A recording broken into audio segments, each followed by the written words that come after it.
आज की कथा श्री धाम वृंदावन की है। यह सच्ची घटना बरसाना की रमा नाम की एक स्त्री है। रमा किसी गांव में रहती थी। 5-6 बरस उसकी शादी को हो गए थे, परंतु कोई संतान नहीं थी।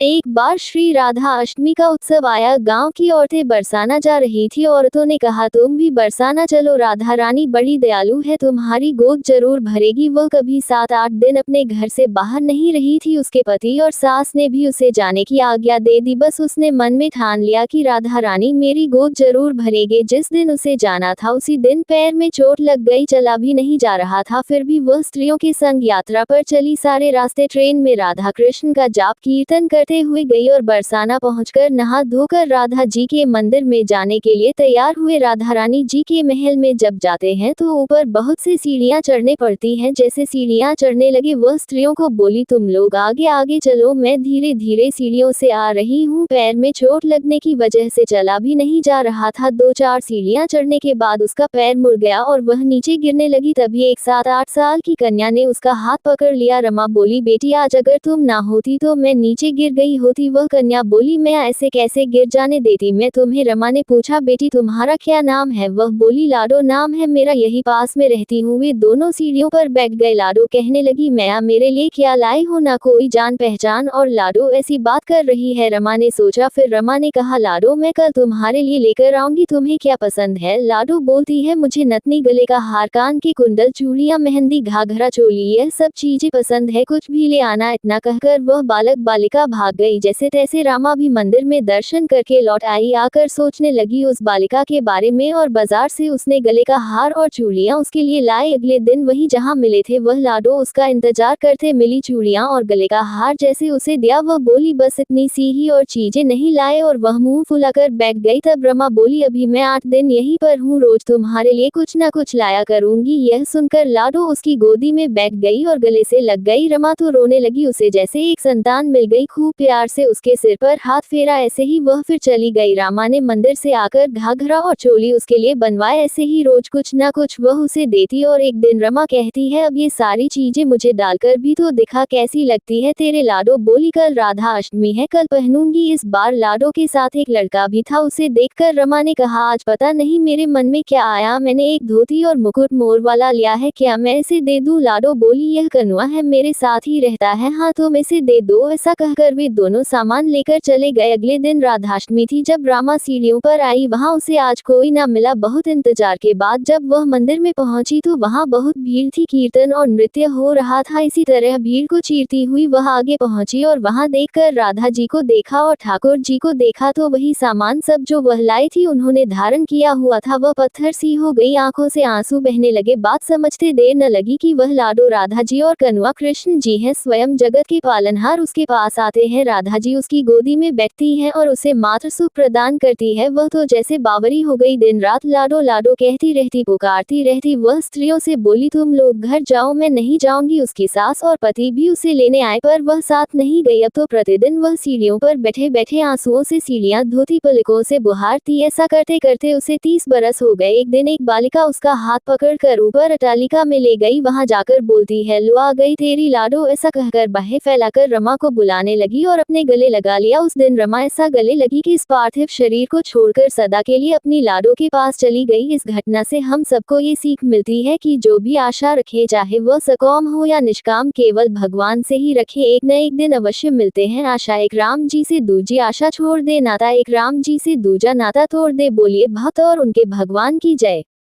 बरसाने वाली सरकार की जय हो। राधे राधे।